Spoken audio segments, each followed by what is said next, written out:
when I discovered Nelson's book, that's kind of the same thing that happened. Is I didn't implement the process right away. I didn't put in the work that was necessary to really learn it like you're doing today. I didn't have a mentor. I didn't have a coach. So I continued to struggle for the next few years. And it wasn't until 2016, 17, where I really committed to the education, became authorized, got a mentor, started to build my policy system and implement the process.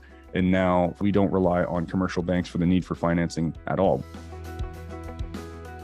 I need to highlight and emphasize the importance of foundation. You know, the stronger the foundation, the higher the building can go. The stronger the foundation, the more weight it can carry. So anything that we're doing in life has to start with a strong foundation. Otherwise, it's probably just going to crumble. So that's why we're going to touch base on understanding where this process came from and who the founder of this concept is. And again, the foundation is also relating to what you're doing here today. You should be acknowledged and congratulated for being here, because you're setting time aside, focusing on what you can control and educating yourself. Before we want to, implement the process or talk about policies or what we can actually do, we have to take time and energy to educate ourselves and read our Nelson Nash's book, read the And Asset, those valuable gifts. That's part of the foundation of becoming a successful banker. So congratulations for being here. Who revolutionized the automobile industry with the Model T? Henry Ford. Okay, I got one more for you. Who created amusement parks and pioneered cartoon films, including Mickey Mouse? That would be Uncle Walt. Walt Disney. You're exactly right. Now, this one should be a pretty easy one. Who revolutionized a process to enable you to become your own banker? Does anyone know this one? You have a bit of a cheat because I know everybody has a copy of this book. So that's right. Our Nelson Nash. We can't present any material. We can't talk about the process of becoming your own banker without acknowledging our Nelson Nash. We owe him a debt of gratitude that none of us can pay back, and rest his soul. One of the things that Nelson always emphasized is that this is not about the man. It's about the process. It's about the people. It's about the message. But we always have to give acknowledgement to Nelson. One of the things that Nelson was famous for saying, this is a quote that he coined in 1994. He said, "What a peaceful, stress-free way of life it is when you get the banks out of your life." So since 1994, nobody in Nelson's family, well, anyone who participates in the family banking process, that is, at least, no one has stepped foot in the commercial banks for the need for financing. They only use the commercial banks for the convenience of debit. The banking process, the financing function, it all resides with the family. We're talking investments, mortgages, car financing, boats, planes in Nelson's case. He financed a couple planes through his family banking system as well. And all that money comes back to the family. You will know that you are capable of becoming your own banker because you're already doing most of what you need to do to become your own banker. You'll have clarity on the problem and the solution, and you'll know what you can do.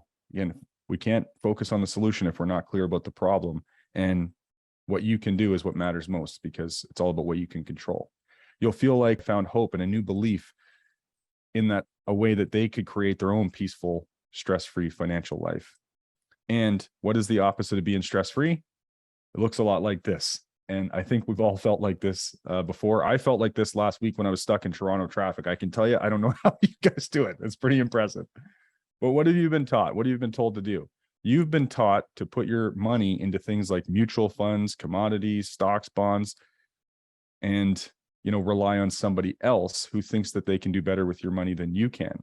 And then you've been taught to put your money in prisons like an RSP, or maybe even your primary residence. People think of that sometimes as an investment, but it's essentially in a prison. And then you actually have to go to somebody else's bank. I say that again, somebody else's bank, to access more money to achieve the objectives that you want to achieve today. And whether that's financing a vehicle or purchasing your next investment, someone else is controlling the banking function. And they're the ones who is going to determine if you get the capital that you need. And that's absolutely absurd. You're the one doing all the work. You should be the one who has control. Now, I'm telling you, if you've been handing control of your money over to somebody else, then you might not be in the best situation right now. But it's okay. It's okay, because it's not your fault. And you're here now to learn a different way, just to enhance whatever it is that you're already doing financially. If you weren't committed, you probably wouldn't be here right now. but are you committed to discovering the process of becoming your own banker? Are you willing to commit to doing anything or to improve anything that you're currently doing that financially that's preventing you from becoming your own banker? Welcome to commitment. Enjoy your stay. Now, I'll share this briefly. I discovered a peaceful, stress-free financial life the hard way, as probably many people do. And I don't know, I think sometimes that actually makes it more profound, or it has more staying power when you can appreciate the harder times.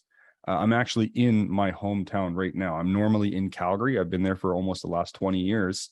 And, you know, went on a mission, just like you are, to build a life and to create wealth and to give back, or I shouldn't say give back because I didn't take anything, but to just contribute and make a difference and share with people. Because the more I have, the more I can give. That's the way that I look at it. If I have too much, it just means I have more that I can bless other people's lives with.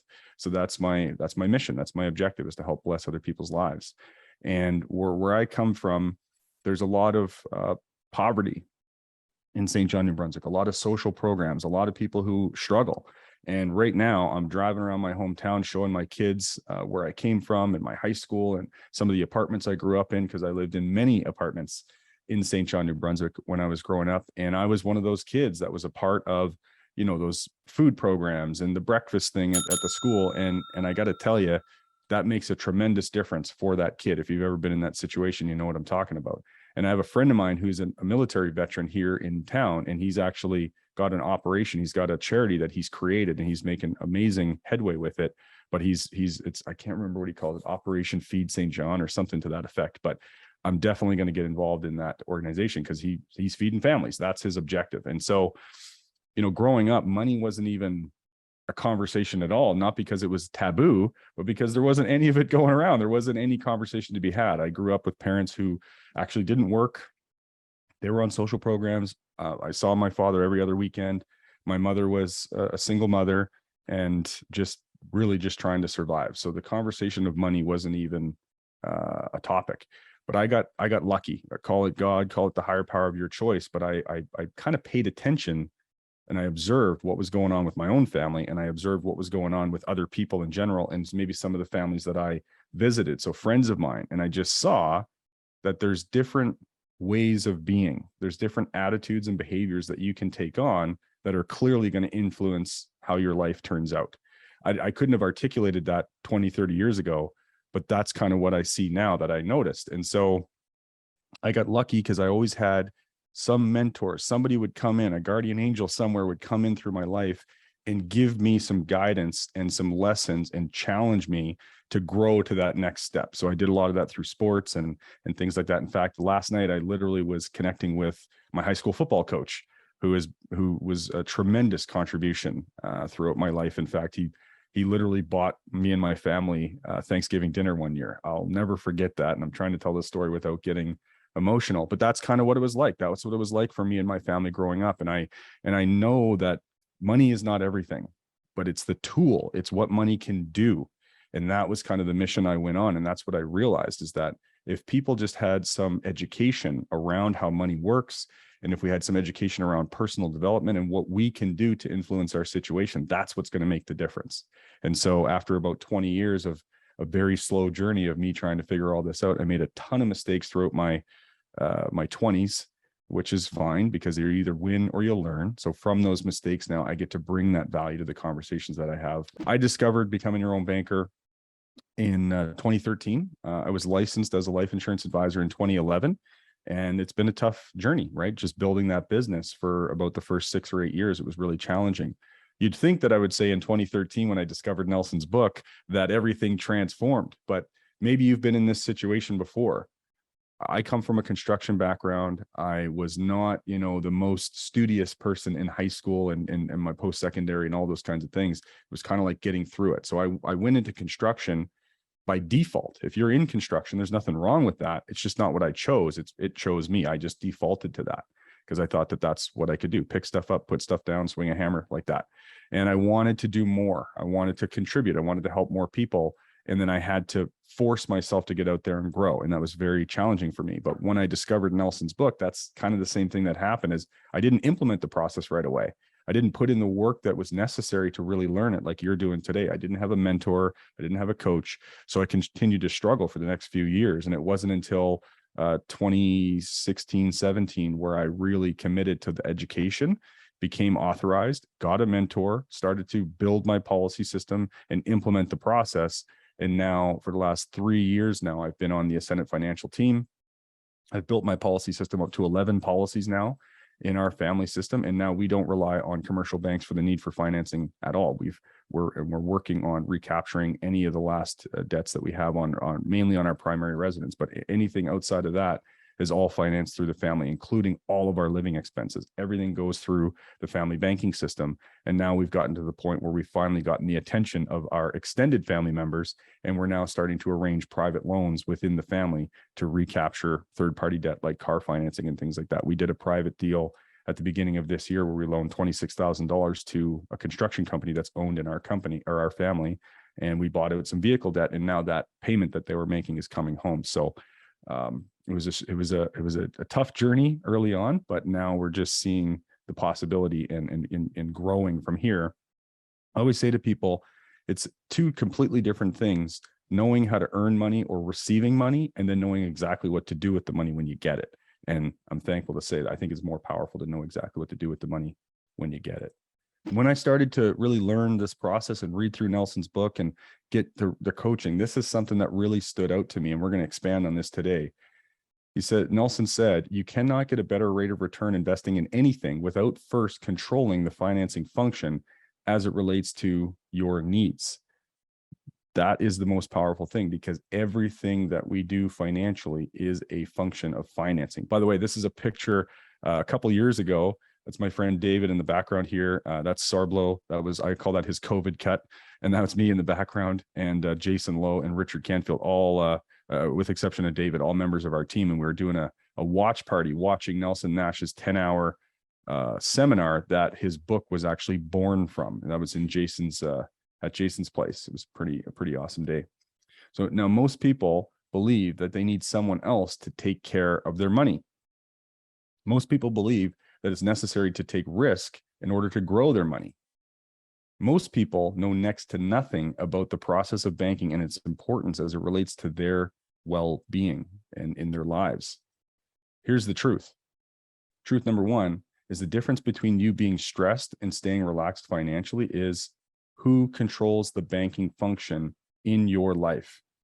Truth number one. Truth number two is you don't have to put your money in a prison for decades and rely on someone else to achieve the financial abundance that you deserve today. And truth number three is that you don't have to be rich to become your own banker. We have people putting as little as $2,500 a year into their policy system, all the way over $200,000 a year and more. So if you're somewhere between those two numbers, you can get started. Now, the question, though, that comes up is, Vern, who is the process of becoming your own banker for? Well, it's for you. It's for you, because everyone has the need for the use of money and everybody has the need for the use of banking. So the process is for you. Now, how the infinite banking concept got started. This is one of the things that inspires me most, is because it got started through one man's own financial ruin. You may be familiar with the inflation rates jumping through the roof in the 1980s. It peaked at 18%. And the interest rates on bank loans went even higher. And Nelson Nash was a pretty successful real estate investor during the 1970s. And he continued to, invest in land and do different projects. And he kept doing quite well at it. And everyone thought, hey, you can't lose. All you have to do is borrow money from the commercial bank. You're on the hook for the interest that you have to pay or to carry that financing. Once you sell the property or get the cash flow, life is good. You pay off the bank and you get the rest. Well, what Nelson failed to realize, or what he failed to learn about, is what happens when the interest rate lever goes the other way.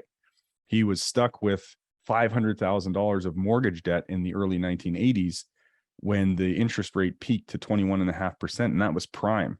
And I've never met anyone who's prime. Nelson wasn't prime either. So he had +1, +1.5%, and he was paying 23% on his mortgage financing. So you can imagine the immense stress that he was under dealing with that situation. And everyone just told him, oh, hey, all you have to do is sell the real estate. Well, he thought to himself, what fool is going to buy this real estate in this situation? And so through many, many nights of literally being on his knees, praying for a solution, he didn't realize that it was right under his nose. Nelson was already accustomed to depositing large amounts of premium into permanent participating dividend paying whole life policies. And he realized that he could actually access money at much lower interest rates with a lot more control directly from his policy system to pay off these, as he referred to, the snakes and dragons at the commercial banks. And that's exactly what he did. He started to build up his policy system. And instead of when he would, earn more income, or he would liquidate an asset, or he'd come into a windfall of capital, instead of just paying off the banks, he cranked up more policies. And everybody thought he was crazy, but that's what he did. Now, here's an important question. Everyone needs a heart. Would you agree? Absolutely. Now, I want to tell you a story about Nelson. And Nelson was really good at creating analogies and helping us understand how things worked without telling you how things work. Now, this is a picture of what's called a heart and lung machine. And Nelson, he had a surgery. He had his heart replumbed in the year 1989, I believe it was. So he had already been implementing the process of becoming your own banker at that time, and just started. And he didn't really, wasn't really coaching or teaching a lot of people about this process. But when he went in to get his heart replumbed, they hooked him up to something called a heart and lung machine. And the heart and lung machine's job is to pump the blood through your body and keep you alive while the doctors do the good work that they had to do.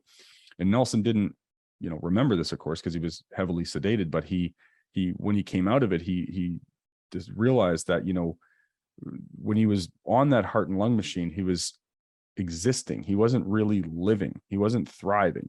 And that heart and lung machine's job is to pump the blood through your body. So it just kept him surviving.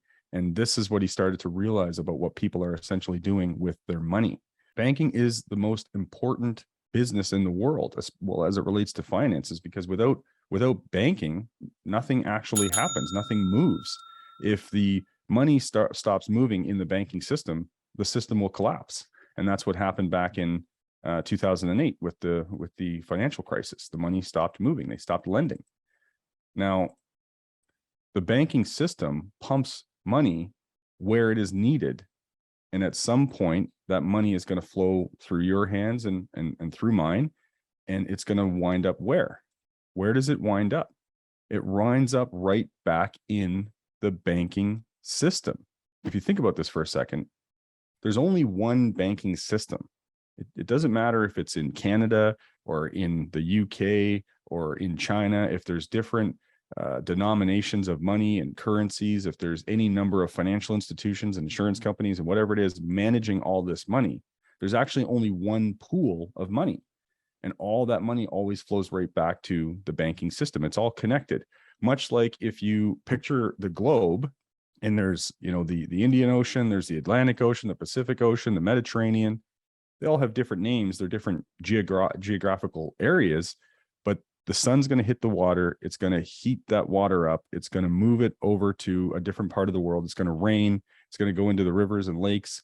Some of that's going to flow through you and me. And then it's all going to wind up right back in the ocean, right back in the one pool of water that's on planet Earth. It's all connected. The Indian Ocean is connected to the Atlantic Ocean. It's just how it works. There's only one pool of water, and it works exactly the same with the banking system. And it all winds up right back in the banking system.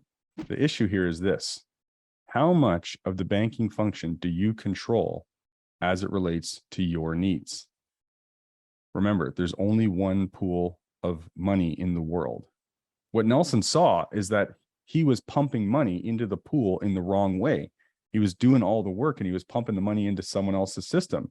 He had to go through bankers and toll takers and gatekeepers who were all making money off of him and abusing him. And ask yourself, has that ever happened to you? Now, he realized that what he needed to do was to crank up large life insurance premiums And well, to do that, you can't get that done overnight. Everyone thought he was crazy, as I mentioned earlier. Even his wife, Mary, she thought he was out to lunch. But you have to get this done incrementally over a period of time. And that's something that Nelson saw that other people didn't see, right? And sometimes you have to go and take that leap of faith, as it were. Now, this is another thing that Nelson taught us, and most people are not aware of this. There's actually 4 characters in the financial play. Not only do people not know that there's 4 characters in the financial play, they get all the characters mixed up. So the first character is a depositor, and we are all depositors. The money has to get deposited, right? Somewhere before you use it, it has to get deposited. And we are all borrowers, okay? And what we mean by this is you're either going to borrow money from someone else and you're going to pay interest to someone else, or you're going to use your own cash and you're permanently going to transfer away the opportunity to earn interest on that money.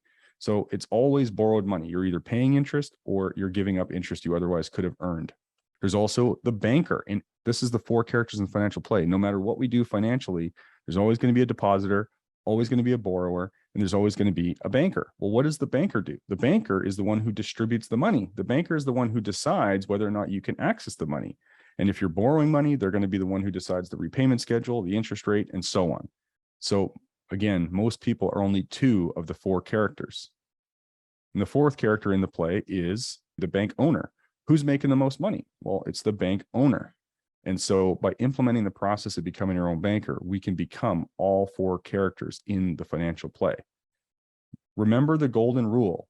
People abdicated their responsibility and the opportunity as it pertains to the banking function in the economy.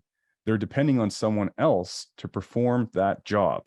And that character in the play is making most of the money, and rightfully so, because of the golden rule. Those who have the gold make the rules. So remember, think about that heart and lung machine. That's what Nelson discovered, is he was doing all the work and someone else was getting all the money, and he was pumping money into the system in the wrong direction.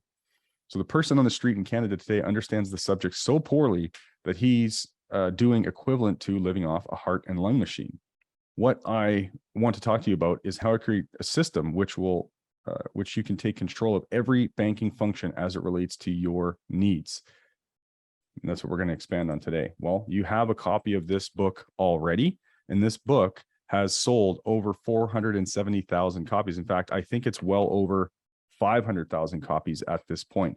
And why would so many copies be sold? A self-published book. I don't know of any other self-published books. I have no idea that have sold that many copies. Why would that be happening? Well, because it works. It's really quite simple. Now, the very first principle that needs to be understood, and this is on page 21 of Nelson's book, is that you finance everything that you buy.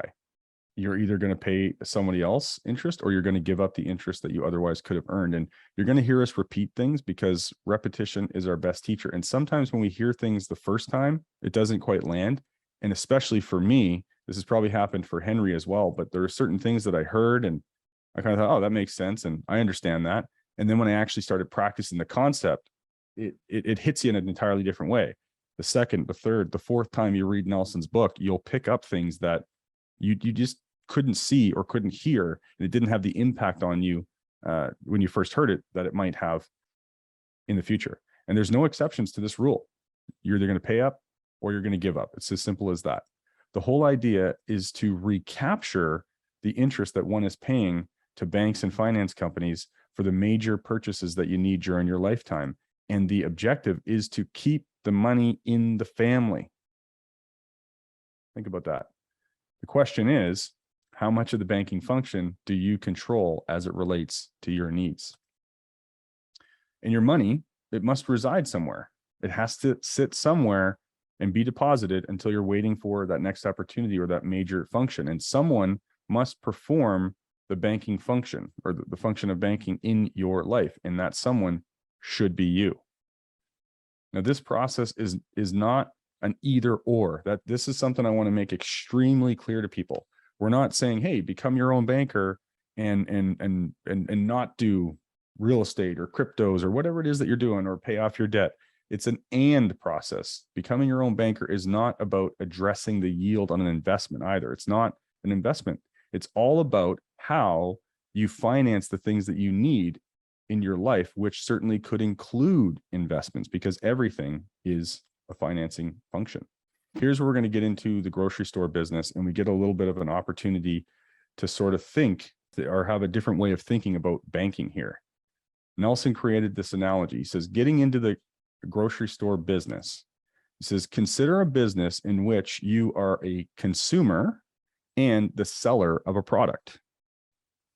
You have a market that is unlimited. Everybody needs groceries, just like everybody needs money in banking. Someone has to perform the distribution function, just like banking. Now, if you're going to get into the grocery store business, you would do what you're doing today. You would study the business for a period of time. You would get a mentor. You would get a coach. You would learn about the business.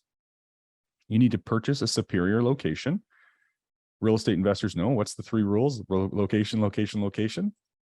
Now, you need to build an attractive building so that people see it, they want to come in, and you need to stock your shelves with high quality merchandise, because people don't want to shop with empty shelves or where there's no high quality merchandise. Now, the grocery store business has a very low profit margin. You have to turn the inventory 15 times just to break even. If you turn it 17 times, you will become profitable. If you turn the inventory 20 times per year, you can retire early. Now, what's happening with our grocery store here is that we're going to use a can of peas as this analogy, by the way, for your inventory. But the cans of peas come in through the back door, and then they go out the front door by the cash register, and people have to pay the retail cost for those groceries. Now, once the 60 cents comes in, the business owner uses that money to purchase more inventory so that they can sell more product and that they can create more profit, right? Now, the cans of peas are purchased for 57 cents. Because you're the business owner, you can do whatever it is that you want to do. Would you shop for the groceries and fill up your grocery cart and go out the front door past the cash register and pay retail costs like everyone else? Or would you go out the back door? For those of you who picked the front door, I would say that you are correct, because what happens with a lot of business owners is they don't realize, of course, you can go out the front door or the back door because you own the business. You set the rules. You can pay retail cost or wholesale cost. But think about the use of that money or the cans of peas. For every can of peas that you take and pay 57 cents for and go out the back door, how many more cans of peas do you have to sell to make up for what you used? That profit is gone. So you're essentially tricking yourself. You're stealing from your own business. So what Nelson taught us was to go out the front door and pay retail costs. In fact, he taught us not to pay 60 cents. He said, put a couple of extra pennies in the cash register and flow more money back through your own grocery store so that you can buy even more inventory to sell to more captive customers. Think about what your books are going to look like 5, 10, 15 years down the road when you go to sell that business, and you compare that to the person down the street who's been going out the back door for 15 years. Your business is going to be far more profitable and look a lot better. So when we're banking, when we're accessing policy loans, this is the analogy Nelson was referring to. When we're accessing policy loans from the life insurance company that we co-own, I'm actually going to pay the life insurance company. I'm going to pay those loans back at a higher interest rate than they're even asking for. I'm going to put an extra 2 cents in the cash register to give more access to capital to the life insurance company so they can put more money to work and grow more profit and share with us, the co-owners of the business. That's what Nelson's talking about here. Once you understand the grocery store example, the rest of becoming your own banker is ridiculously simple. Don't steal the peas. Now, here's the problem. Wherever wealth resides, someone will try and steal it. And this is what Henry is an expert at helping us with, stopping people from stealing the peas. Now, who is the banker in your life today? You're earning an income today.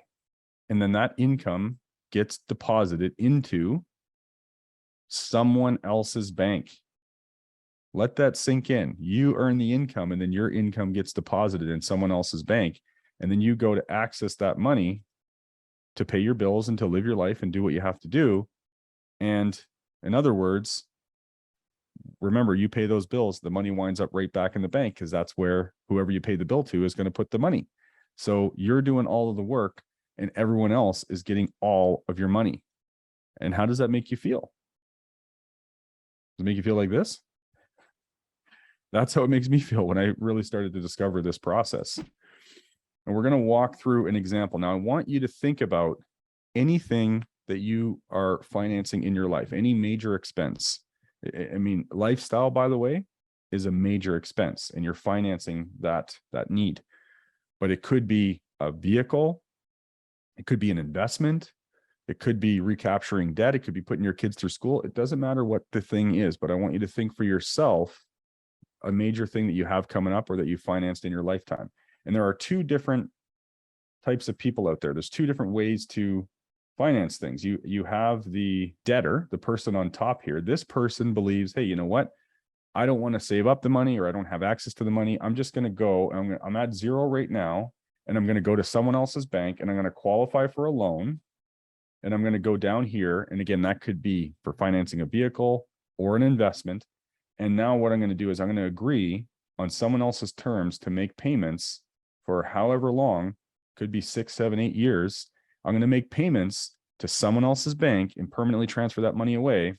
If it was a car or something to that effect, I need to go back to the bank or more rental properties or whatever, and I need to qualify again. And I'm going to go and do the same thing. And I'm going to keep making payments on someone else's terms. And what happens if life happens? If this payment cycle gets interrupted at any time, you don't own anything until the final payment is actually made, right?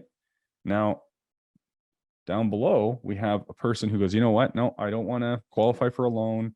I don't want to pay interest. I'm going to go ahead and I'm going to pile up money. I'm going to save money. Where are they saving the money? They're saving the money in someone else's bank. So they're giving up use and control over that financial energy. They're storing that money into someone else's bank until they get to the point where they have enough capital saved up where they can achieve the objective that they want to achieve. And then they're going to interrupt the growth. If there is any growth, they're going to interrupt the momentum on that money. They're going to draw it all the way down to zero. And then they're going to go achieve the objective. And now they actually have to pile up money again for their next major expense. And if you look at these two, they look like a mirror of one another. People trick themselves into thinking that they're not making a payment. You're never avoiding a payment. You're either saving up money and making one balloon payment, and then you're saving up money again and continuing to make payments back to someone else's bank, or you're making a monthly payment on a financing arrangement. You can't escape payments. You can't change that. But what you can do is you can change who's getting the money and who's that money being put to work for. The person on top, this person can actually see the interest because it was a part of their payment. They know what their financing arrangement was. The person on the bottom, this person doesn't see the interest that they're giving up the opportunity to earn. And that is a really important piece. Every single dollar has growth potential. So you're either paying interest or you're giving up interest. Both methods are a permanent transfer of money away from you. And every payment that you make is a deposit in someone else's bank. When you borrow money from someone else, you are their asset. And the solution is the process of becoming your own banker. When you become the banker, the money flows back toward your family bank instead of flowing to someone else's bank. Your money has to reside somewhere. It has to be deposited before it gets used. What we're going to do is we're going to have a thought experiment where you have an opportunity to actually create a perfect investment. It's a fun thought experiment. Now, here's the conditions, okay? If you could invent a type of asset from scratch that had this should be capitalized, no drawbacks, okay? What would it look like? Just think about this. What Henry and I will do is we'll get you started. Here are some attributes, the most popular attributes that have been shared with us in the past. High rate of return. That's like the first one that people want, right? High rate of return. They want a consistent rate of return. And, I gave another one away. Conservative, safe, And we'll give you a liquid too. Here's the most popular responses that we've had from past participants. Guaranteed. Tax benefits. No market volatility. Yields income besides capital gains. Creditor protected. That one is one of my favorite. Inflation protected. Control. Transferable. Easy to manage. No hidden fees or penalties. Reputable. So well known. Private. Private is very good. Now I've got a surprise for you. The list of attributes that were shared most accurately describes a dividend-paying, participating, whole life insurance contract. Now, this is what we refer to as the tool. There is a process of banking, and then we must have a tool to implement the process. Let's break this down. What is participating? You become a part owner when we're referring to a mutual insurance company, which is the most ideal type of company to use to implement this process. You become a co-owner in the life insurance company, and you participate in the profits that are generated from every line of business. Think about all the different products that a life insurance company sells. It's not just whole life insurance. They got critical illness, disability, group benefits. They've got segregated funds. They've got term life insurance, universal life insurance. The list goes on and on. They're selling so many different products. Dividend paying. So each year, the life insurance company declares a dividend. It is contractually guaranteed to be paid to the participating policy owner, and it can never be repossessed or lose value. It holds that value. It's guaranteed by the insurance company. Whole life. Well, what does that mean? There's nothing wrong with term life insurance. It does serve a purpose, but you are insured for your whole life until age 100. The total cash value of the policy must equal the total death benefit by your age 100. Every single day that you age, the total cash value rises, and it cannot lose value, just like the dividend. Every single day that I age, my life insurance system, my policy system gets stronger. I have more access to capital today than I did yesterday, just because the higher power of your choice blessed me with oxygen today. We don't have many guarantees anymore, right? Pensions are going by the wayside. There's doubt about the future. And however, dividend paying insurance can help create peace of mind and unmatched financial security. This is one of the oldest tools, financial tools in Canada. It outdates the Income Tax Act. Here's how we get that done, or here's how it can give you that security. Cash value begins to accumulate immediately, right from day one, and it is contractually guaranteed to grow daily. Cash value cannot go down. It's easy access, and you have control over a growing pool of financial value that you can use to take advantage of high quality opportunities that are going to track you down. You're not penalized for accessing it early like you are with things like RRSPs and other financial products. There are several tax advantages, both personally and corporately. It provides a growing death benefit, which is paid to the named beneficiary income tax free. So a tax-free windfall. Now, if you think about going back to our previous example where we were talking about the debtor or the saver, and now knowing that capital must reside somewhere, it needs to have a home. Think about this slide that I'm showing you here. You are your greatest advantage. I always tell my clients, I say, if you're financing vehicles or mortgages or making payments to someone else, you're already some other bank's really good customer. Why not become your own banker and become your own really good customer? So let's imagine, just like that other slide, we're starting at the zero line. We are depositing capital, right? Or we get a windfall of capital from the sale of a property, or we flipped a house, or whatever it is.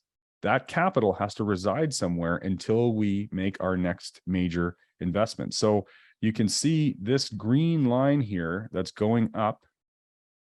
That represents the rising cash value in the policy. Every single day you age, it is growing. Now, let's imagine that you get to a certain point of your cash value is wherever it is, and then you have enough capital in your system. You have access to up to 90% of that total cash value. No questions asked, because you're the banker. Well, you can borrow that cash value out of the policy without interrupting the daily cash accumulation on the cash value. And now this line here, this represents us paying back our own policy loan. And you'll notice that the cash value has increased. It just keeps on increasing. So wherever your balance of that loan is and the cash value, you're always getting access to more and more value. As you're paying it back, you can go back and reaccess what you've paid back, plus whatever's grown. So you're not interrupting the momentum on your money. Your money's always gaining more and more momentum, and it's growing and compounding. And you just have access to an ever increasing pool of financial value that you can take advantage of for high quality opportunities that track you down. So these are Nelson Nash's 5 golden rules. He said, think long range. Nelson was trained as a forester. And when you're trained as a forester, you're taught to think at least 75 years ahead. So Nelson said, think 2 or 3 generations down the road.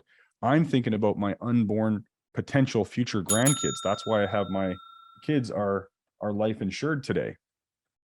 Because the larger program I build on them, the larger program I can build on my future grandkids if and when they show up. Think long range.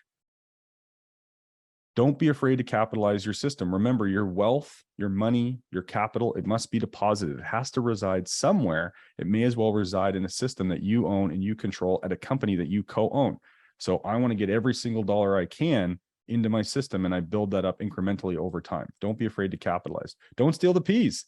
If I'm going to borrow money from my system, I'm not just going to pay back what I borrowed. I'm going to pay back even more, so I can put more money to work in that system, and I can go back and access even more, because it has to reside somewhere.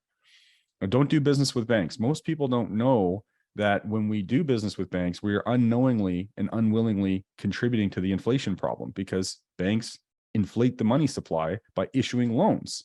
That's just a fact of how that works.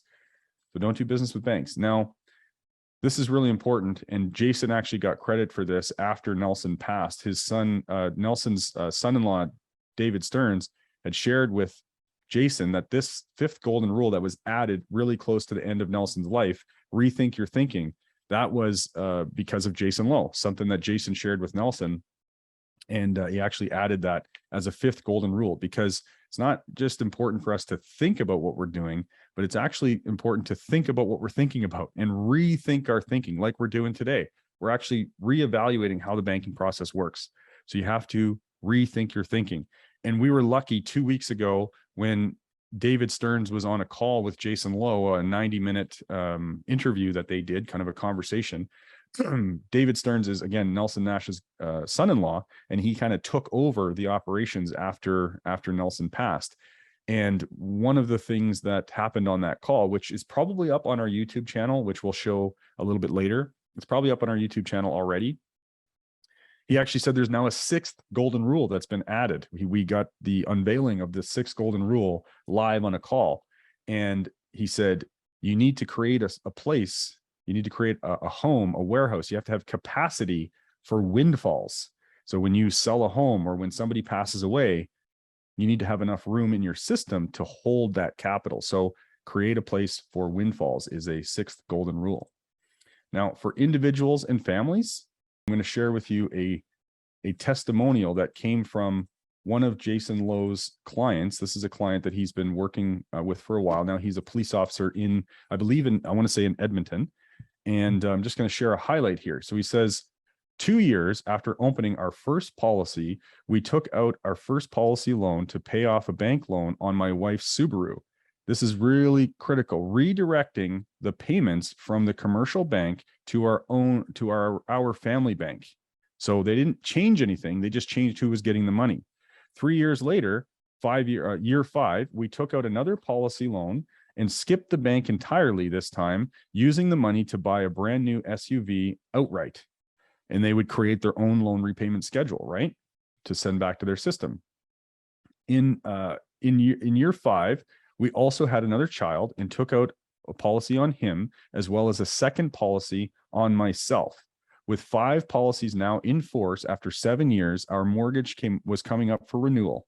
Instead of renewing with the commercial bank, we took out policy loans from all 5 of their policies and paid the mortgage off entirely. So you can see how they're building the system incrementally over time. They're following the golden rules. There's Nelson Nash's golden rules. They're sending the money back to the system. They're expanding the system.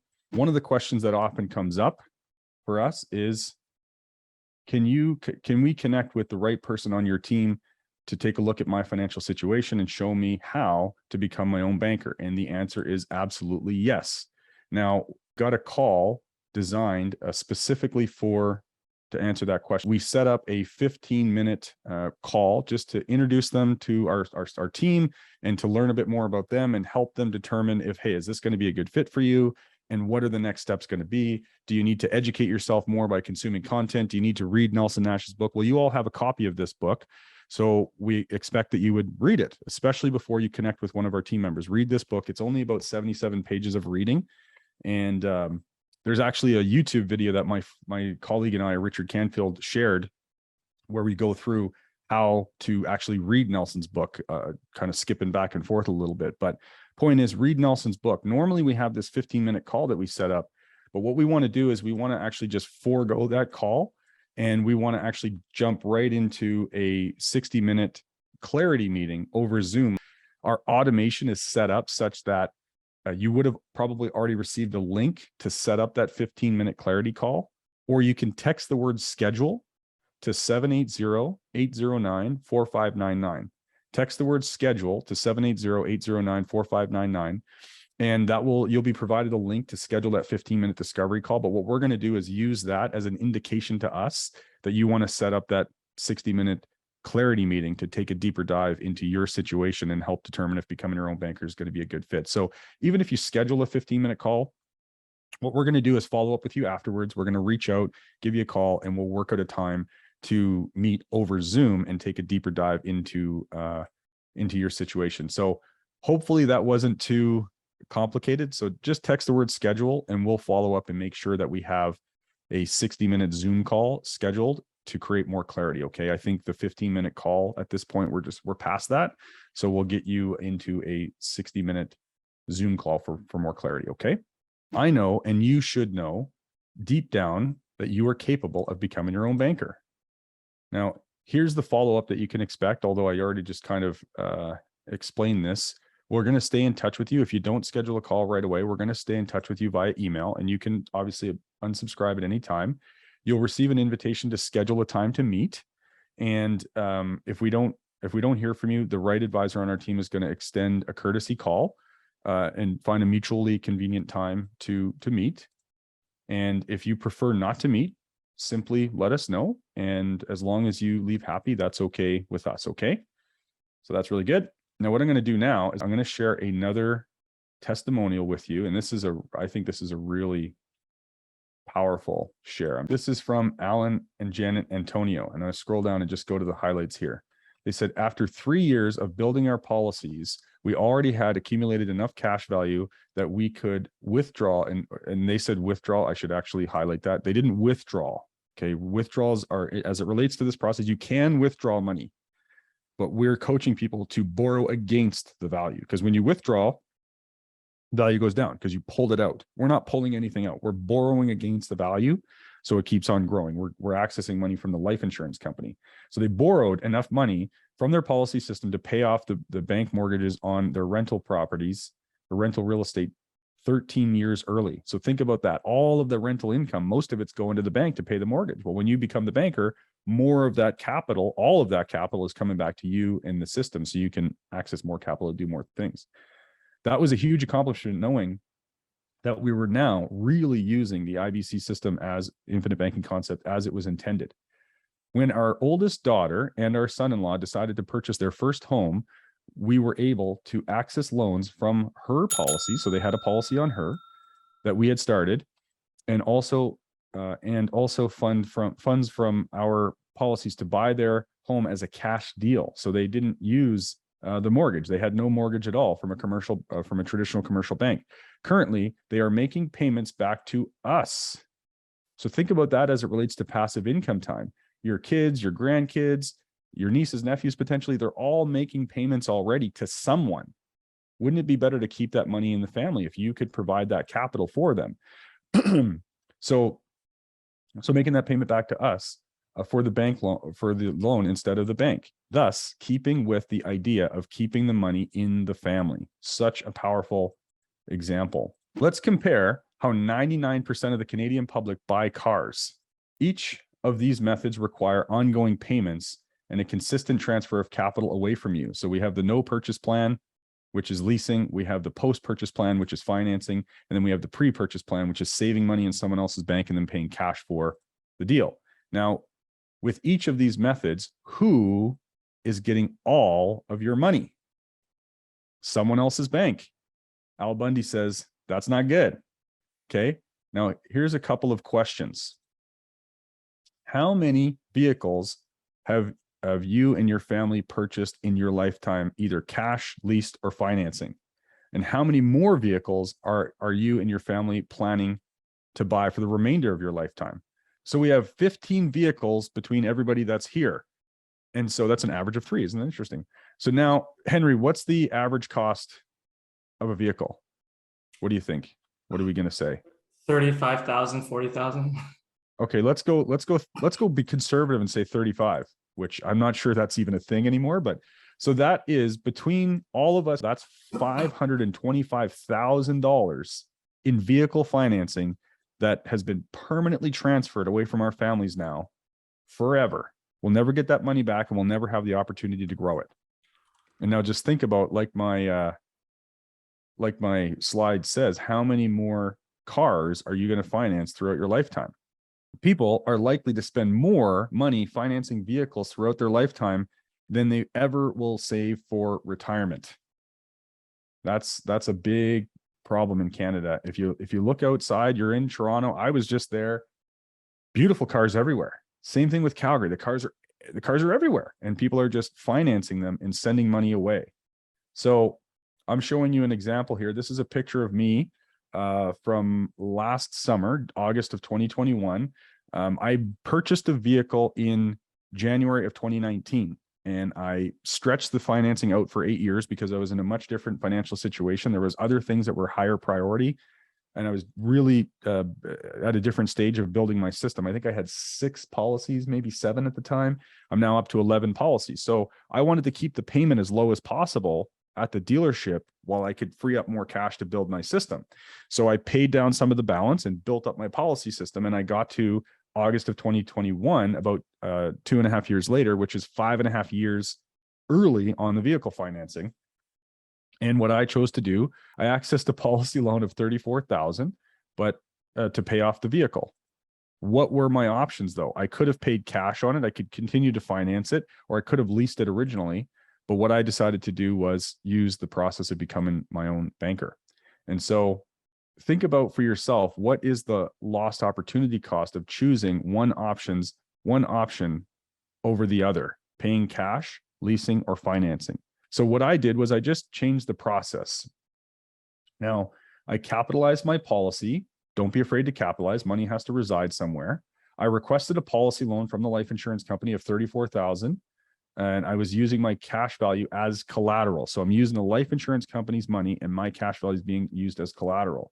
So don't do business with banks. And instead, the insurance company placed a lien on the death benefit for the balance of the loan, while 100% of my cash value continues growing uninterrupted every single day. Now, I control the repayment schedule, and I decided to repay my policy loan at $700 per month. And that's over a period of 60 months. So I borrowed 34. I'm actually going to pay back 42 because I'm not going to object to having more money in my system. I'm pretty okay with that. Now, every time I make a loan repayment of $700 in my banking system, I can actually go back right now in this specific policy that I'm paying this money back to. I pay back $700. I can go back and access $1,000 each month. Now, take a minute to think about what I just shared. Let that sit with you. Don't steal the peas. Now, heaven forbid, if something were to happen to me, my family receives a death benefit that's much larger than what I put in. It would minus the loan balance of the policy loan that's outstanding, and they will own the truck outright. So I'm thinking long range, right?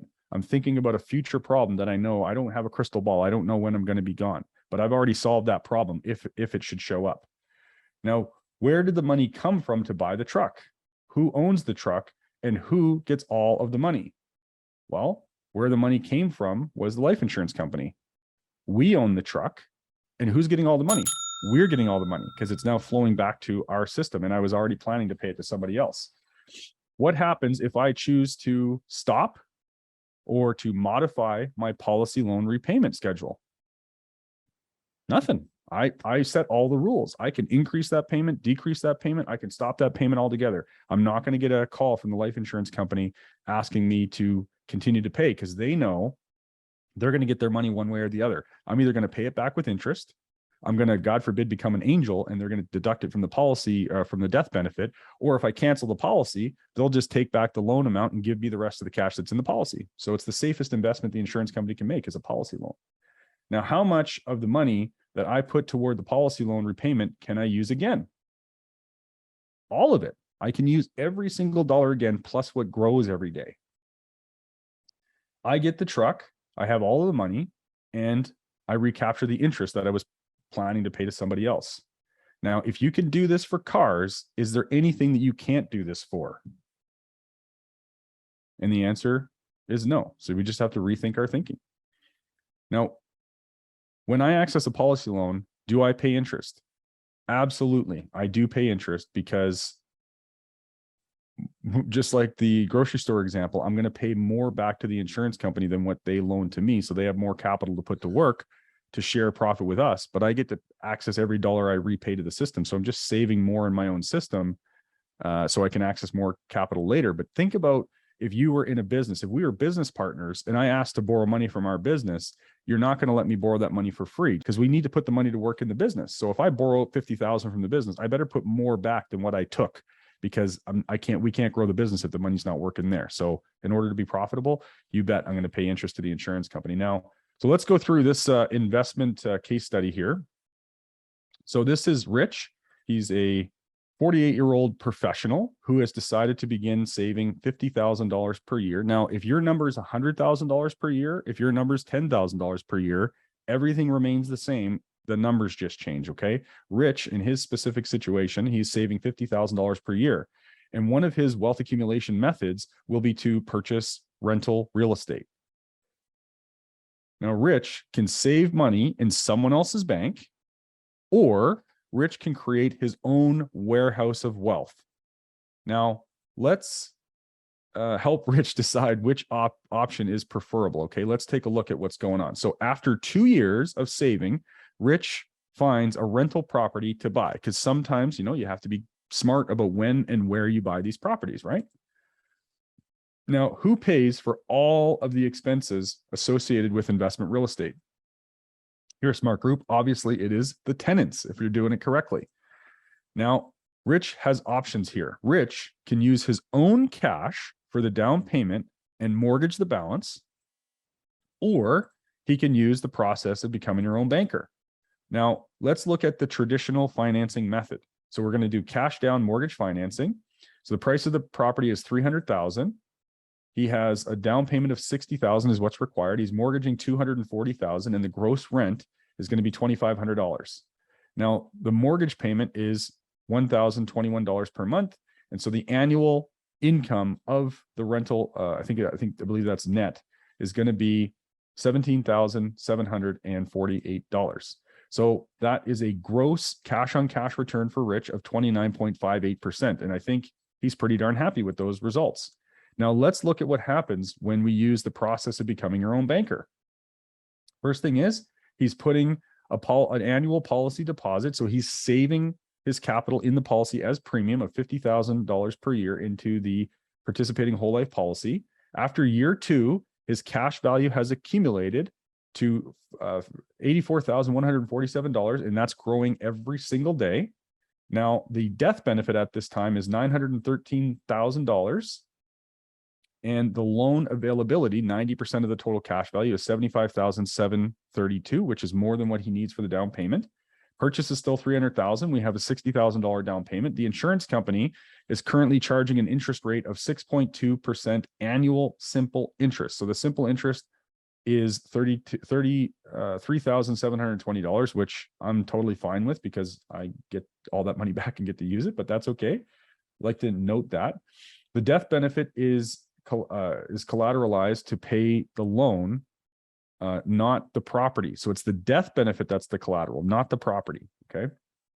Now, Rich controls the repayment schedule on the policy loan, and his $84,147 is still continuing to grow daily. It does not interrupt the daily cash accumulation on the cash value. It doesn't have any impact on future dividends accessing a policy loan. So same stats that we shared earlier exist, but now, because we're using the process of becoming your own banker, he has daily cash growth. He's using the life insurance company's money to provide for the down payment. His gross cash on cash return went from 29% to 477.1%. Now, the cash value in year 3 has risen now to 140,141, up $56,004.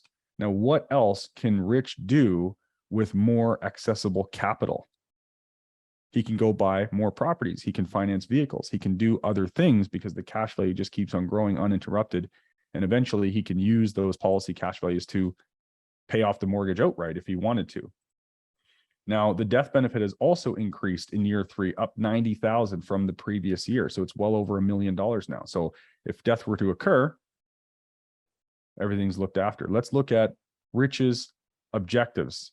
His objectives didn't change. What changed?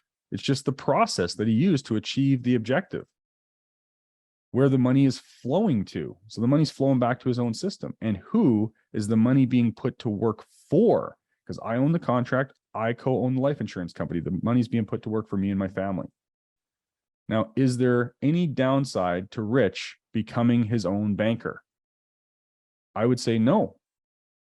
I wanted to walk you through a client of mine that we worked on in terms of talking about investing less and earning more. And what I'm going to show you is how you can improve your outcomes by not focusing on what you are going to buy in life, but how you are going to go about buying it. So I want you to meet a client. His name's Corey. And so let's meet him. Well, Corey's a full-time investor. He's age 38, and he gets really excited when he gets to earn a rate of return of 20%. So whenever he has an objective to deploy and invest his money, he's always looking to get the maximum rate of return. And in his case, he gets really excited when the rate of return is over 20%. So when he met with me, I used 20% as an example to show what it would look like if all he did was change how he was going about investing his money. And in that same investment, which is exactly what I'm going to share with all of you today. Now, Corey, when he came to our sessions and after reading Nelson's book, he was very honest. And he said to me, he's like, Henry, I understand the long-term benefits of IBC, and I see that I've got to capitalize my system. I love it. I just want to do it, but I'm really struggling with understanding the short-term benefits because I see that once I put my deposit in, even though I can get access to the money immediately, I don't have the access to the full amount dollar for dollar.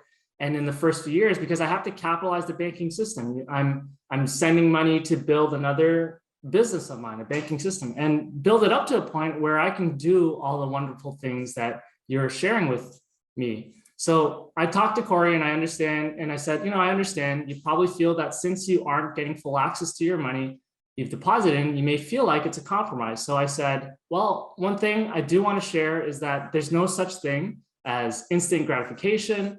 And some of the things that are worth considering are going to take time. So I said to him, would you be okay if I share with you that despite you not getting full access to your money in your first year, you're still going to come out ahead? So he's like, sure, help me understand that. So the example I'm going to share with all of you here is Corey's own example, which is the objective for Corey is to invest money. So let's meet Corey's objective. Now, before I dive into the problem, we have to understand the problem is not the problem. The problem is how we think about the problem. The problem is not the 20% rate of return. The problem is how do we go about funding the investment to get that 20% rate of return? What can we change in terms of the process or way we fund the investment for that 20% rate of return? So let's improve the outcome by not focusing on what you are going to buy in life going forward, but instead of how you are going to go about buying it going forward. And everything that we do in life financially is a measure against how someone else is doing it. Everything is comparable, right? If you're doing good, then compared to what? If you're not doing good, then compared to what? Everything is comparable. So is the process of banking. That's also comparable. Let's see how we can enhance the return for Corey by just changing his process of investing. We're not going to change his objective. We're just going to change his process to accomplish his objective. And what's his objective? His objective is to buy assets that produce a rate of return of 20%.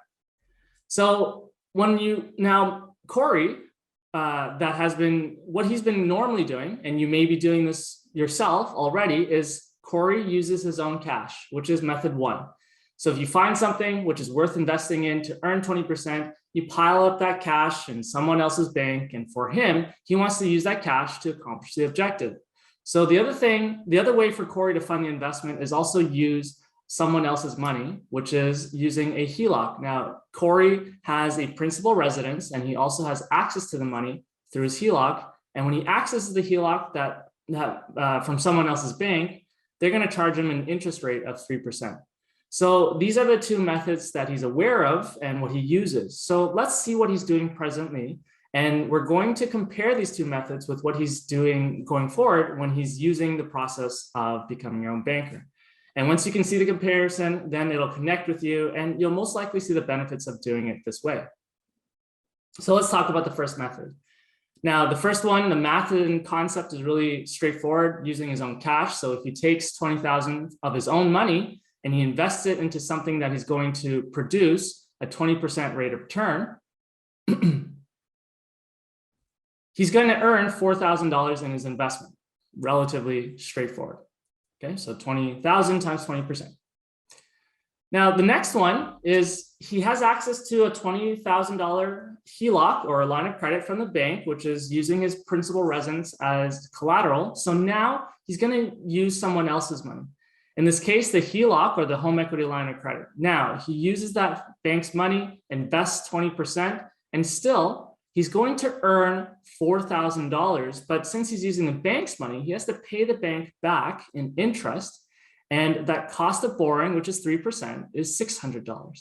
So his net gain in the transaction is $3,400 because that's $4,000 minus $600 for paying the bank in interest. And whether he selects method 1, which is using his own cash, or using the second method, which is this one, I think all of you can agree that he did great. And that's what he's normally accustomed to when he's deploying his money for an investment. Now, let's make it even better, much better for him. So I said to him, well, I'm not going to change the way or the I'm not going to change the objective of the 20% rate of return. I'm also not going to change the amount of money you're going to use, which is $20,000. I'm just going to change one thing.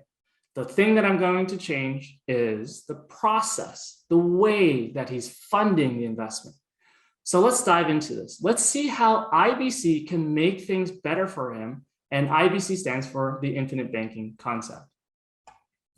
So let's say he has that $20,000 of his own money and he flows it into his banking system first to start capitalizing it.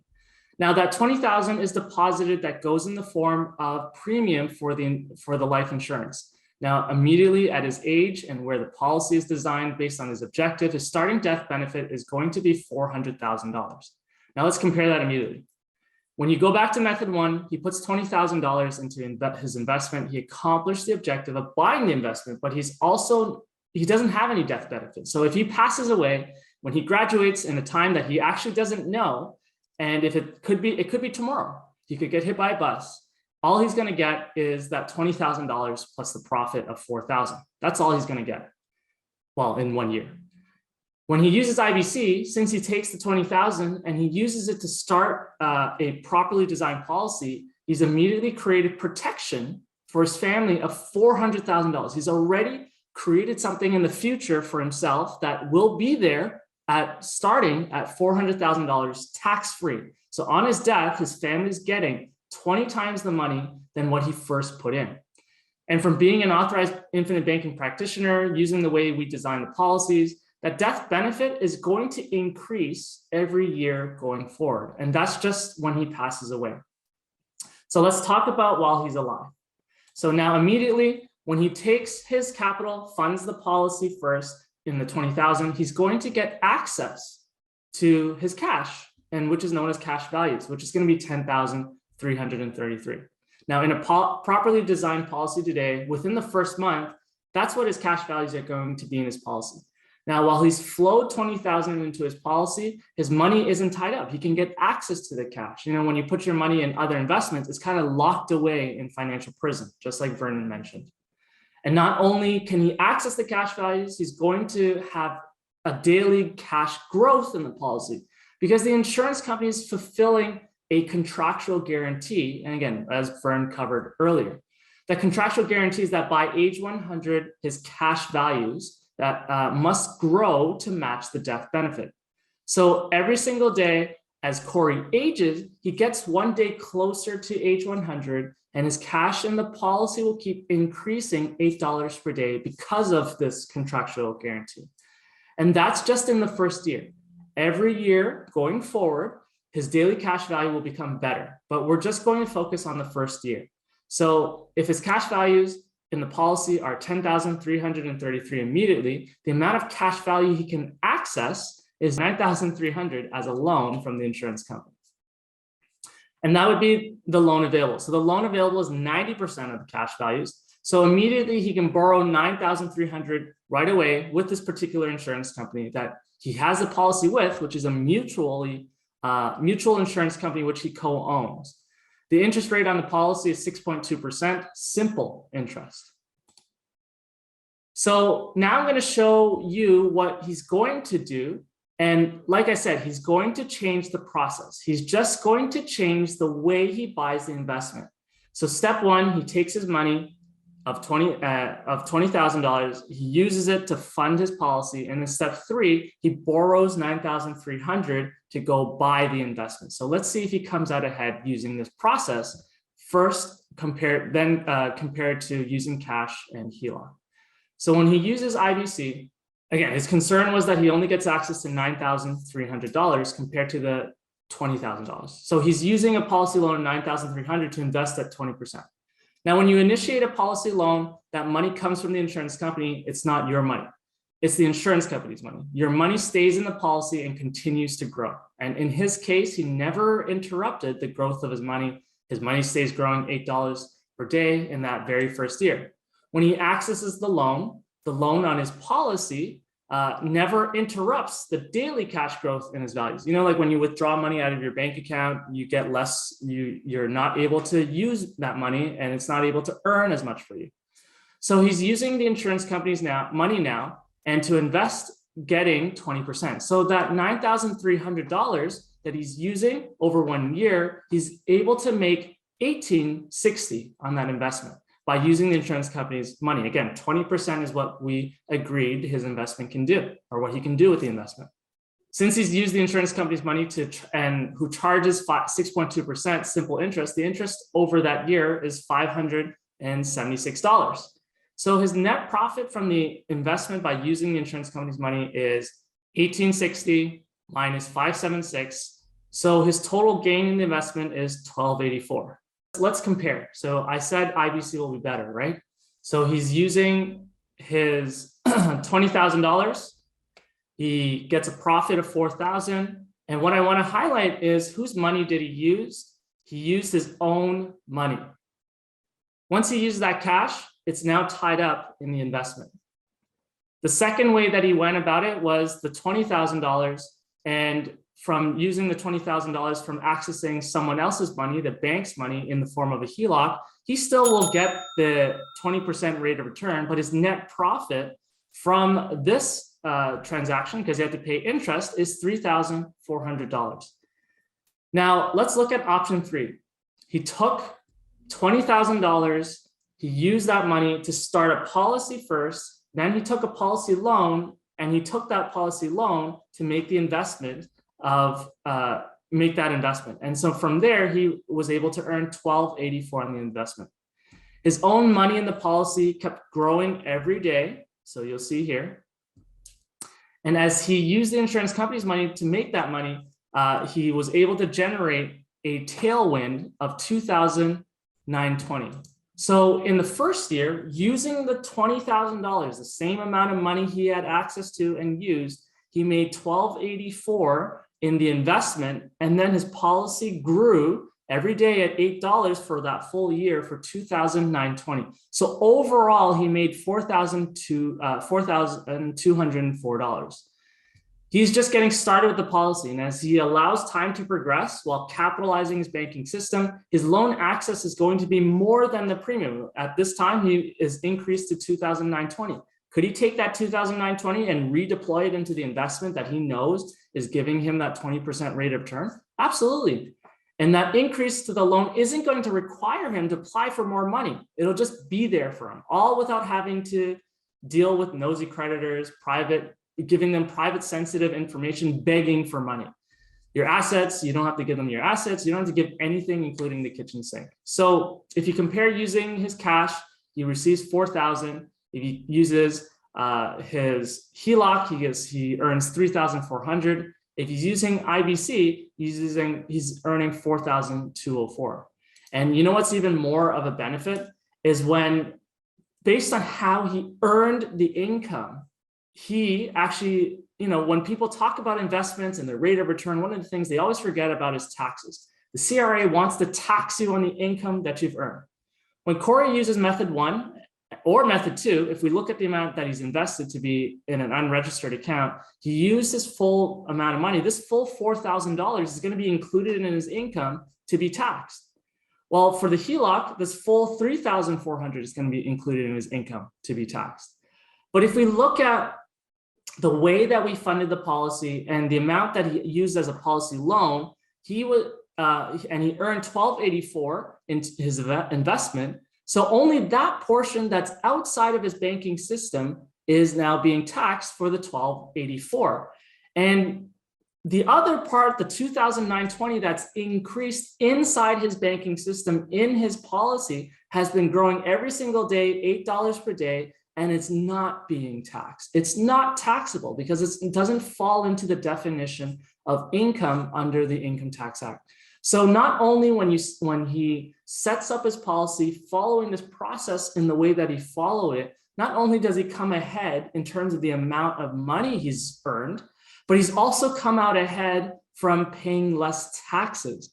I mean, if you look at it this way, is there any way that this is disadvantages you? The only one who gets disadvantages is the banking system and the income tax system. And, I just wanted to share with you that if Corey could do it, so could you. What Corey needed to do, though, was he just needed a coach like myself, like Vern, to help open his mind. And we are here to coach him and you on this process going forward. And what I just wanted to share with you is that you can't get a better rate of return investing into anything without first controlling the banking function in your life. And this is what really resonated with me in my own personal experience when I was first introduced to this process. And you can get further ahead from creating that financial tailwind by implementing becoming your own banker in your life personally and or corporately for every transaction that you have the need for use of money. Someone has to perform the function called banking, and that someone should be you.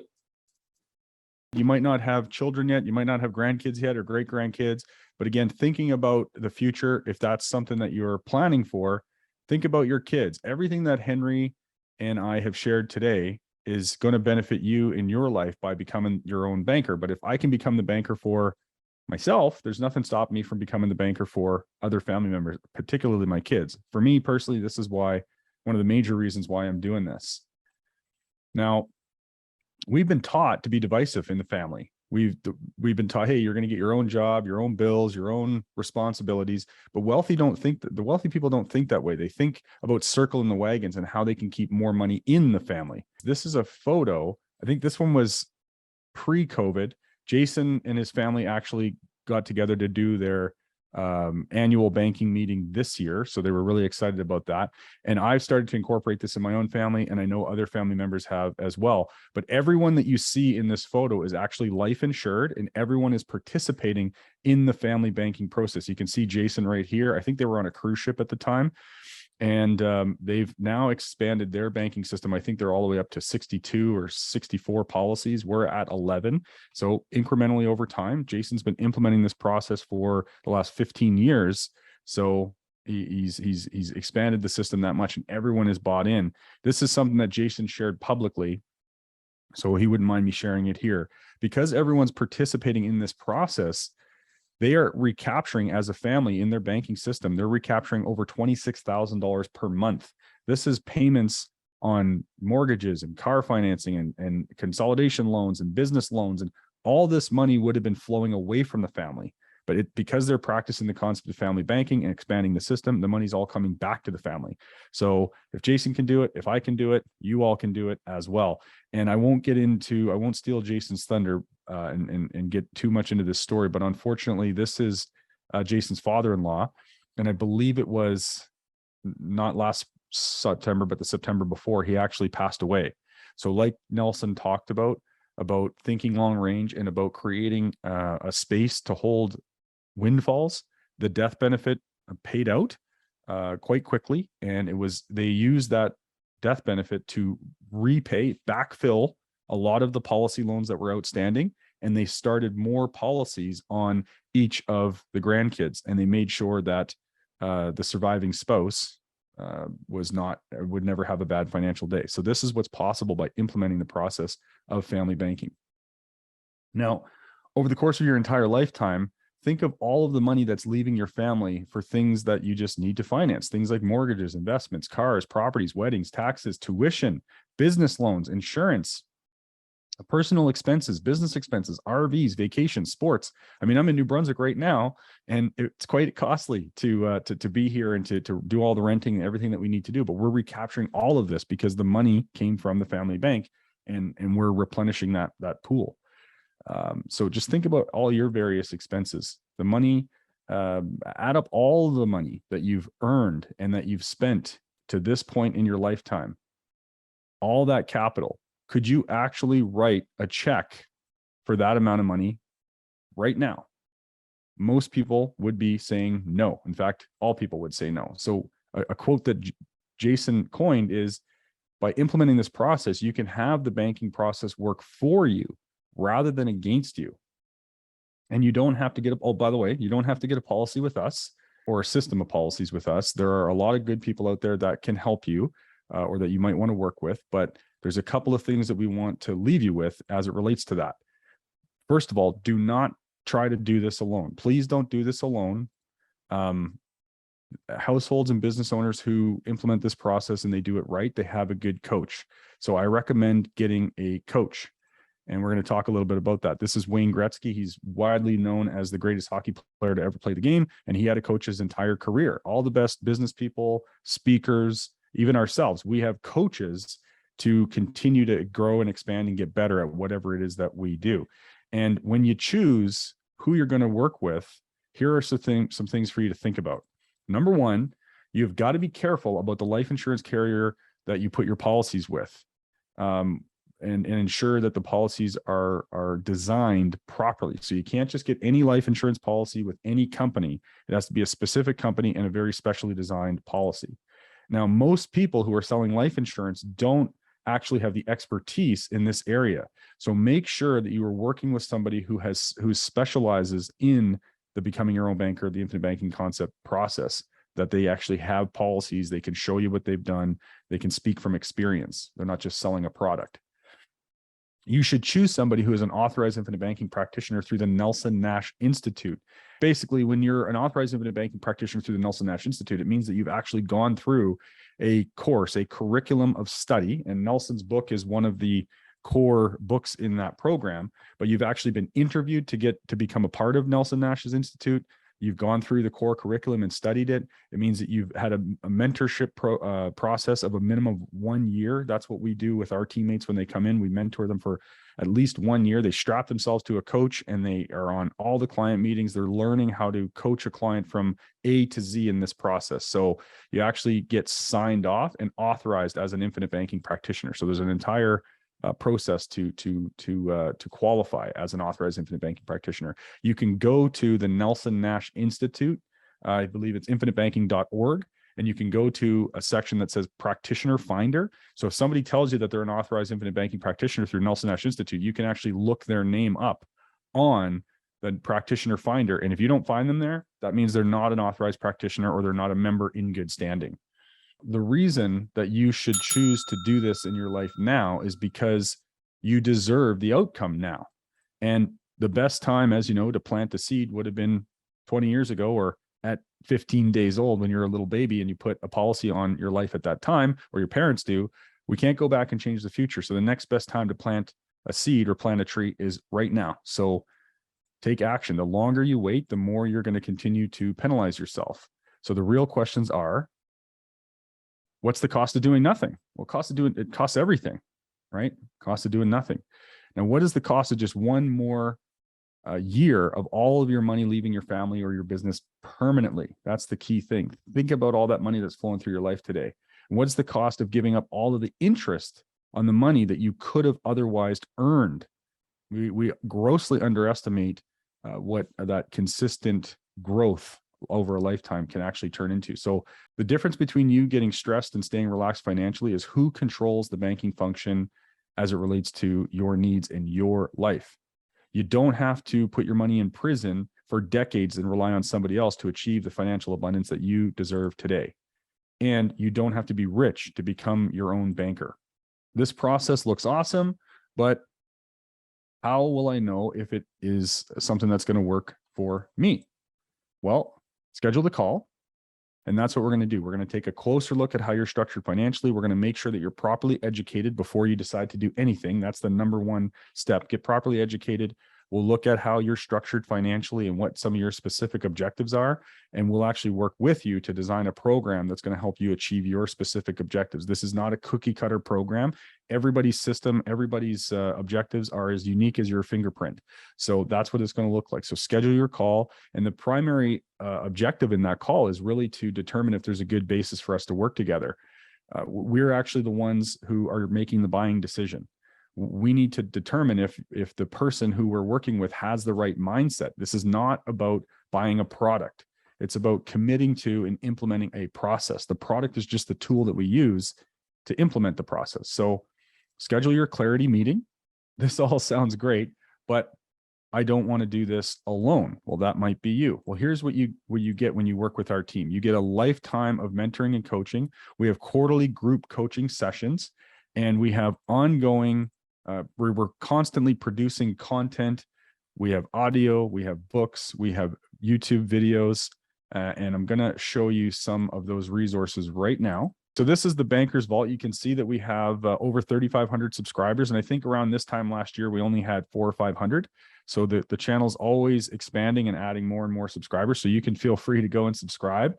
But you can see here, if I go to videos, you can see my smiling mug there. There's Henry and I on a video together. Henry's put a ton of really valuable content on here, and as does all of our teammates.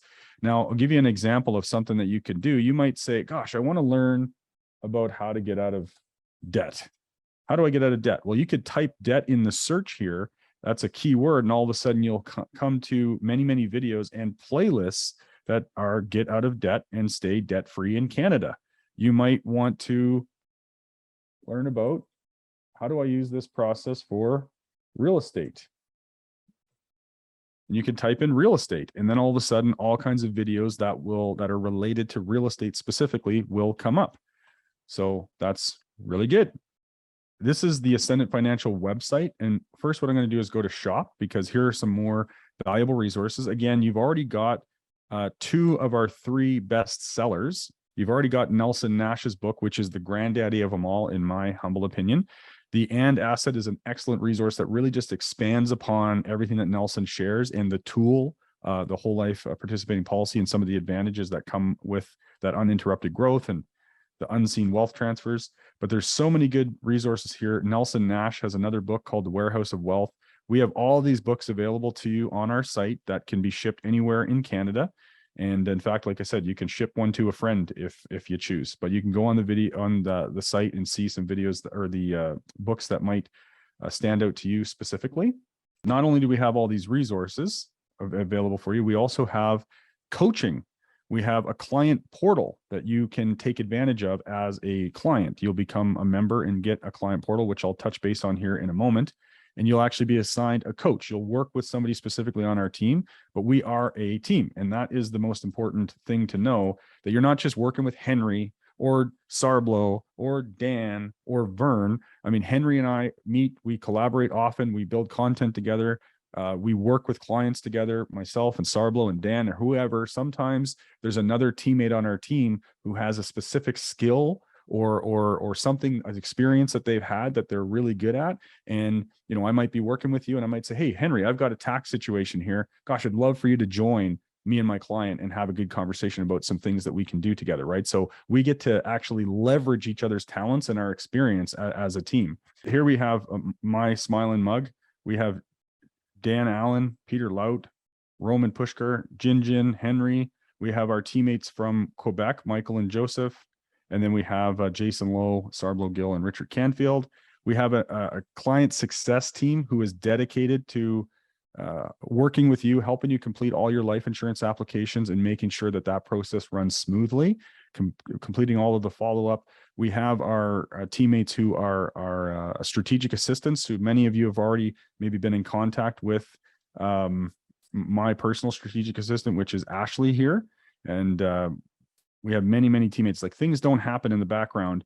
We're the front faces. We're the front stage here, the advisors, the coaches, but nothing happens in the background without these valuable teammates. We have our operations team. Devin was on the call earlier. You might not have seen him here, but he's the one who helps us set up all the automation and make sure our webinars are on track and all those kinds of things. Moses is responsible for our website, and all Rebecca and Jen and Agatha and Emily, they're all playing a role. And we also have strategic partners.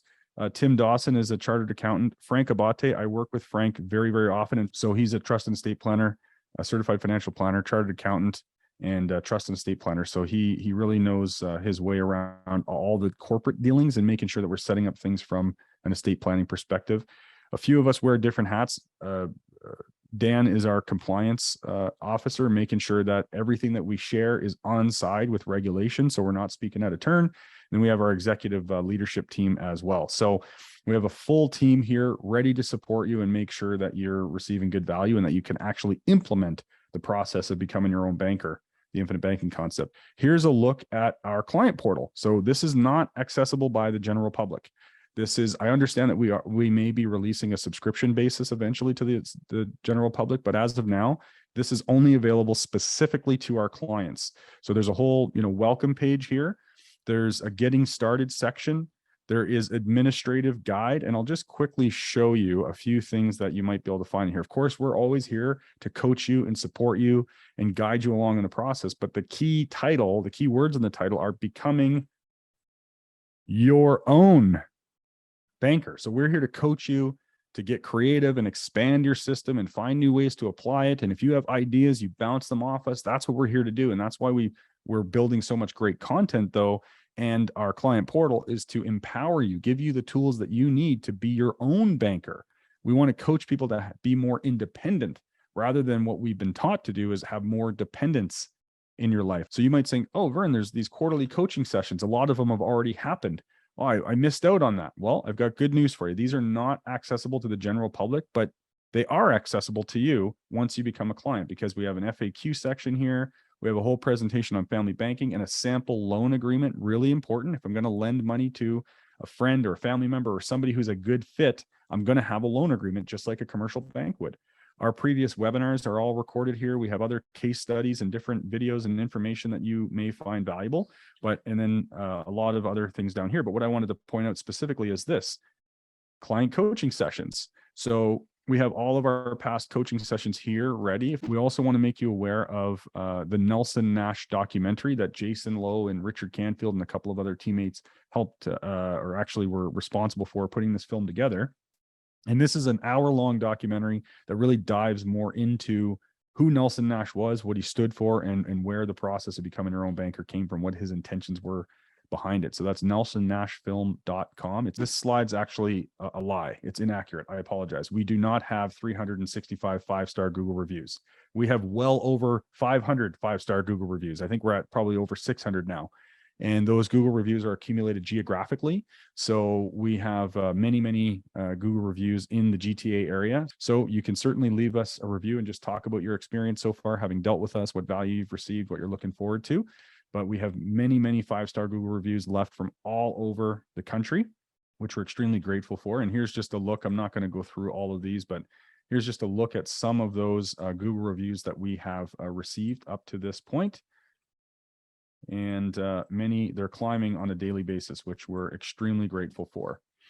Now, just think for yourself, if all this process did was to keep more money in your family and in your business, would it be worth it? If this helped you create if the process of becoming your own banker helped you create a peaceful, stress-free financial life, would it be worth it? That's the power of commitment. I often talk to people about the difference between being committed to things and being interested in things. When you're interested, you let life get in the way. When you're committed, things move out of the way for you and things start to happen. So that's the question is, are you committed? Now, here are your options. As you know, there's no pressure. It's completely up to you what you want to do. You can do nothing and nothing will change, and you'll continue to work your butt off, and all your money will flow to somebody else's bank, and everyone else will continue to keep getting all your money. Or you can schedule your Zoom call and take a hold of your personal finances and put control back into your hands. So the question is, if you're committed, what would you do? And are you committed? I want you to picture a day when financial control is in your hands, not the banks or risky stock market or the government. When your spouse says, thank you, thanks for not making me wait 30 years to enjoy the lifestyle we want today. And I always share that I've personally experienced that, and it just warms my heart every time I think about it. When your finances are exactly where you want them to be, when you know with certainty that you have the freedom to travel when you want to travel, relax when you want to relax, and you can serve when you want to serve. You need the use of money until the end of time. It's as simple as that. Nothing happens to the flow of money without the function of banking. It's the most important business in the world. You need to exchange money for goods and services, investments that you need throughout your lifetime. Remember, everything that you purchase is a financing function. So it doesn't matter if it's goods or services or investments. It is a financing function. Now, this is a quote from Sarblow Gill, one of our great teammates. He said, in life, payments are not going to end, but you can certainly change who is going to get your payments. That somebody should be you.